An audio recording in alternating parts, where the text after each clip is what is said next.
About 10 years ago, Penguin Canada came up with the bright idea of asking novelists to write histories of each province. And the wonderful editor at Penguin, Cynthia Good, phoned me and said, Aritha, would you write the history of Alberta?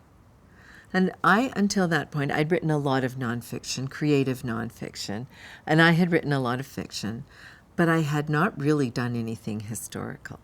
So I said to her, Cynthia, I'm not a historian. I couldn't possibly do it. I had this idea that I would be buried in dusty papers for 4 years.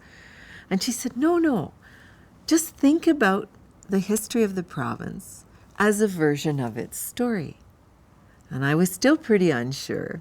So she said, well, just go away and read a bunch of Alberta stories for a couple of weeks, and I'll phone you in 2 weeks, and you can tell me if you want to do this. So I went off.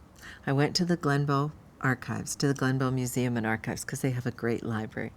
And I just started reading all these stories about Alberta and the formation of the province and what happened beforehand and the first peoples who lived here for thousands of years. And I was so hooked. After a week, I thought, fiction. Alberta has the best fictional stories, and they're all true.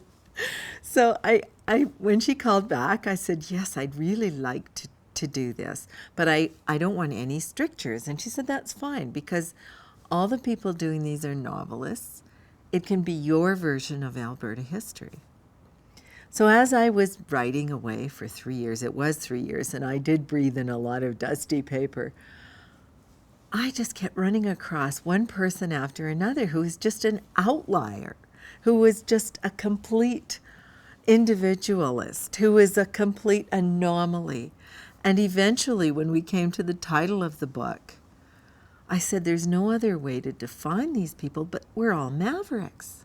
And a maverick, the definition of mavericks, it's a word that comes from Texas. It comes from the Mavericks family, who were Texan cattle ranchers. And the patriarch of that family was pretty smart. He decreed that he wasn't going to brand his cattle, so all the unbranded cattle on the range would be his. Pretty neat trick, of course, because that meant that he gathered up a lot of cattle that didn't belong to him, but because they had no brand, they were called mavericks, i.e. they didn't belong to anyone. They didn't obey anyone.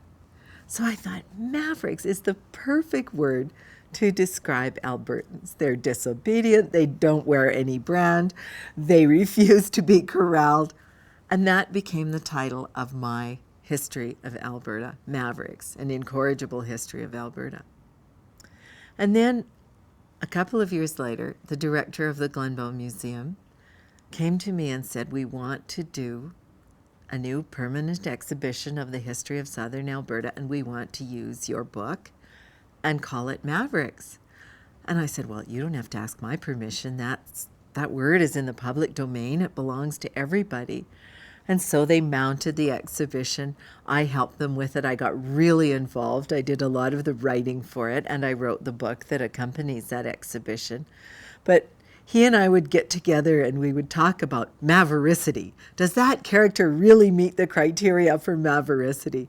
So Mike Robinson and I together came to use this word a lot, and he kind of baptized me with it. So Mavericity is the way I see my province. It's the way I see the best people in it. And it's the way that I think we are. Our behavior is often eccentric, hard to understand, sometimes a bit bad-mannered.